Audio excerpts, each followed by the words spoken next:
Hello tout le monde, chers amis, bonjour. Il fait beau, il fait chic, tout le monde au dehors et nous allons parler vrai, nous allons parler cash. Aujourd'hui, il est question de parler de la dignité dans le couple. Un couple qui est bien assis, un couple qui a les racines bien enfoncées dans le sol doit rester digne, quelles que soient les circonstances qu'il rencontre. Eva Gibbs pour vous servir.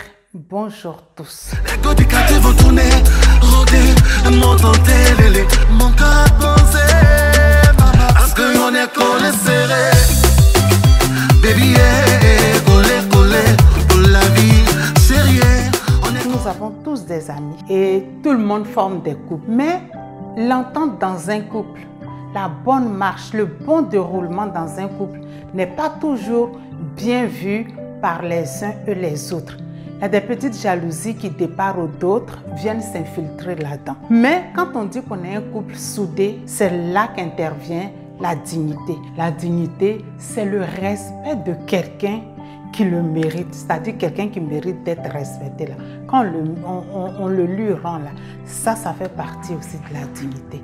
Et donc, comme je disais, les gens, ils sont là, ils voient un couple heureux, mais ils sont tout le temps là en train de chercher comment faire pour mettre le feu entre eux. Et c'est comme ça que vos soi-disant amis, vos soi-disant parents viendront des fois vous dire « Ah, mais tu sais quoi, je viens de voir ton mari à côté là. Il est avec une femme en train de se toucher bizarre là. On dirait que c'est sa go. Hein. Et toi, tu fais « Ah ouais, ah ok, mais... » Je sais qu'il avait rendez-vous à ce moment-là. Je sais avec qui il est. Même si la personne insiste pour dire « Ah non, mais ce que j'ai vu là, peut-être que ce n'était pas le rendez-vous dont il s'agit et que c'est autre chose. » Vous restez toujours votre position pour dire « Non, non, je sais qu'il a rendez-vous, donc je sais bien avec qui il est. Il n'y a pas de souci. » Parce que cette personne, quand elle vous dit que oui, je viens de voir votre mari en train de, avec quelqu'un, dans son cœur là, c'est comment elle va faire pour que votre mari et vous entrez en palabre, vous entrez en discussion. Or, vous, ce n'est pas votre objectif. Vous laissez parler cette personne. Au besoin même, vous lui proposez quelque chose à boire, quelque chose à manger. Quand bien même vous savez qu'à l'intérieur de vous, tout brûle. Mais vous restez digne. Vous restez sereine et imperturbable. Vous ne lui donnez pas l'occasion de voir que vous êtes en souffrance. Oui, puisque c'est elle, en venant vous voir, c'est ce qu'elle voulait. Or, vous n'allez pas lui donner cette chance-là. Vous n'allez pas lui faire cette fleur. Donc, vous restez soft, vous restez calme. Et après son départ, vous commencez à réfléchir à comment vous allez aborder la situation quand votre mari va venir. Quand il va arriver, ce n'est pas la peine de lui sauter dessus. Vous allez attendre. De toute façon, il y a un endroit dans la maison où coûte que coûte, monsieur et madame se retrouvent. Et c'est là-bas que le match va se jouer. C'est pareil pour les hommes. Quand vous êtes bien avec votre femme, toujours les autres, les jaloux, ils vous diront « Ta femme, elle est belle, hein, c'est vrai. Hein. Mais est-ce que tu sais que c'était la femme de celui-là dernièrement? Est-ce que tu sais que celle-là, elle sortait avec mon oncle? C'est la même, c'est parce que tu ne connais pas. Hein, sinon, vraiment ta femme là. L'homme qui est digne, l'homme qui sait qu'il aime sa femme, l'homme qui sait que sa femme, c'est sa moitié, il lui dira oui. C'est vrai tout ce que vous êtes en train de dire, mais ce dont vous parlez, c'est de quelque chose qui était dans le passé. Et là, aujourd'hui, moi, je conjugue ma vie avec ma femme au présent. Donc, son passé ne viendra pas interférer dans notre présent. Quand vous lui dites ça, là, ça bouge.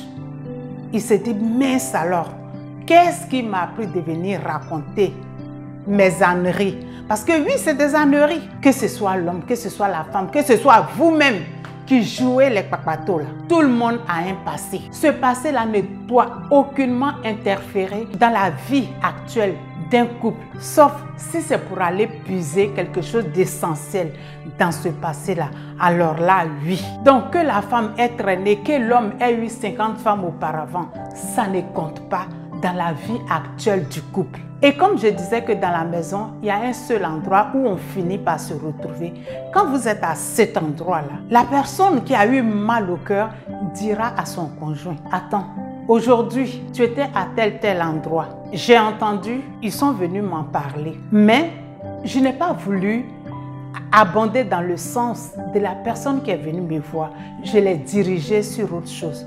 Mais maintenant que tu es là, j'attends que tu me dises exactement ce qu'il en est, ce que tu faisais en ce moment-là avec cette personne. Forcément, pour le mari ou la femme qui respecte, ils ne vont pas dire la vérité. Ils vont chercher à dire « oh non », mais c'est-à-dire que non, non, non, non, non, non. Dans tous les cas, vous direz à votre compagnon ou à votre mari ou à votre femme, là, ce que tu viens de faire, franchement, je n'ai pas aimé. Quand ils sont venus me dire, je n'ai pas aimé. Mais la prochaine fois que tu auras des idées comme ça dans la tête, essaie d'aller loin.